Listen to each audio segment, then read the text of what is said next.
Annyeonghaseyo, and welcome to the latest in my Korean movie reviews. I finally got the chance to stream Concrete Utopia, which I had previewed a month or so ago, and I was very happy to finally get the chance to see it. Concrete Utopia is a science fiction, or I should say more dystopian, disaster thriller written and directed by Uhm Tae-hwa and starring Lee Byung-hun, Park Seo-joon and Park Bo-young. The movie is produced and distributed by Lotte Entertainment and was released in South Korea on August the 9th, 2023. Did not get a cinematic release, certainly in my part of North America, so had to wait a little while to get the chance to see it. Now, there will be some mild spoilers ahead, so beware. So what is the premise of the movie? Well, the world has been reduced to rubble by a massive earthquake. And nobody knows for sure how far the ruins stretch or what the cause of this earthquake may be, but in the heart of Seoul, devastated Seoul, there is only one apartment building left standing, the Hwanggung Apartments. And as you can imagine, conditions for survivors in the city are hellish. And as time passes, outsiders start coming into the apartments trying to escape the extreme cold. And before long, the apartment residents are unable to cope with the increasing numbers. And feeling a threat to their very survival, the residents have to take some drastic measures to survive. As a fan of post-apocalyptic disaster movies, this was in my wheelhouse. And anything starring the great Lee Byung-hun is also going to get my interest. Now, the first thing that struck me was that the scenes of the portrayal of the actual disaster are limited in terms of the amount of screen time, but when they are on screen, they are highly effective. And the sets of the devastated city are extremely convincing too. So I get the feeling that this may have been a physically tough shoot for the cast and crew. And while at first glance the movie may appear to be a disaster movie in the vein of, let's say, Earthquake, it really isn't about this at all. It's much more about the lengths that individuals and collective groups will go to survive, and whether or not their basic humanity will survive that transition.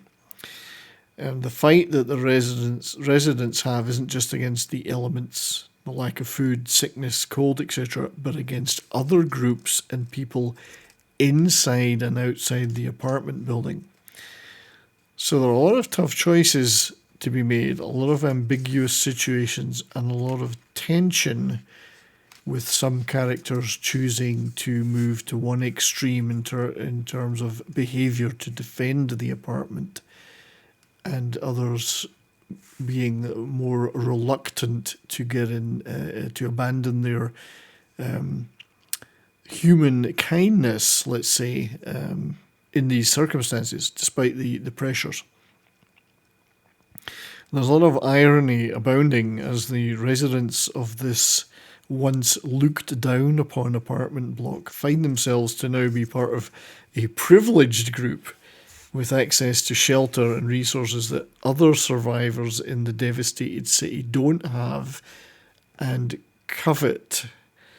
And there's a sense of the absurd at times as the residents descend into tribalism and ambitious players emerge to try and rule in the chaos.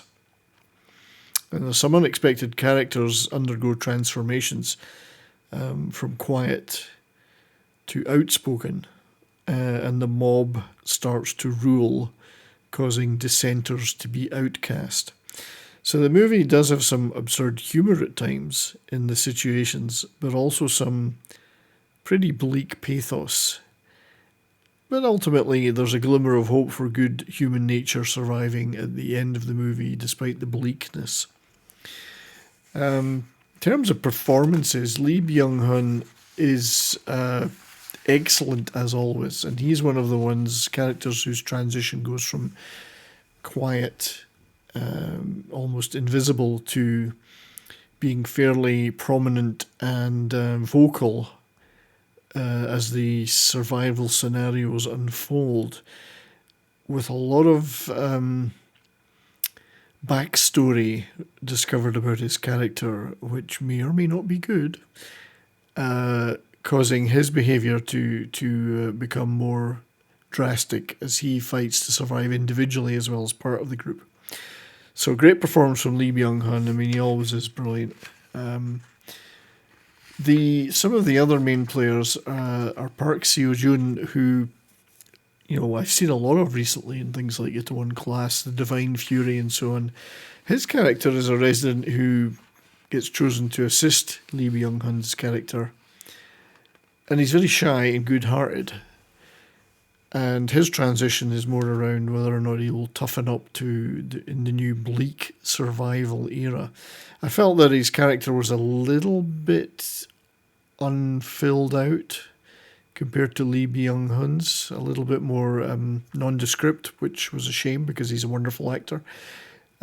His wife is played by the also wonderful Park Bo-young, who's one of the characters who tries to retain her humanity.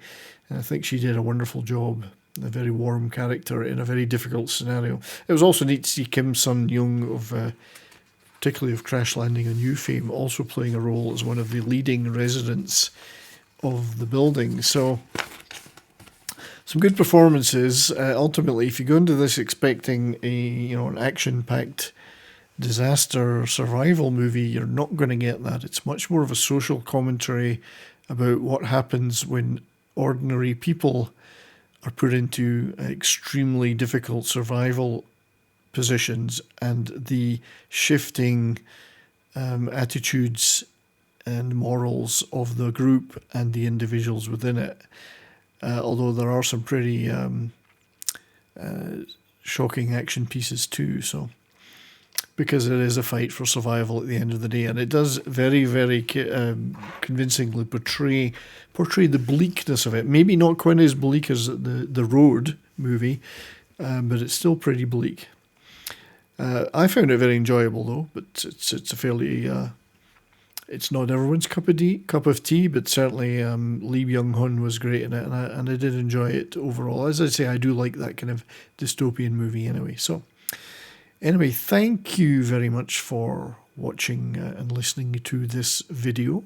I will be back again soon with more Korean movie previews and reviews. So till then, take care, stay well, and keep on rocking.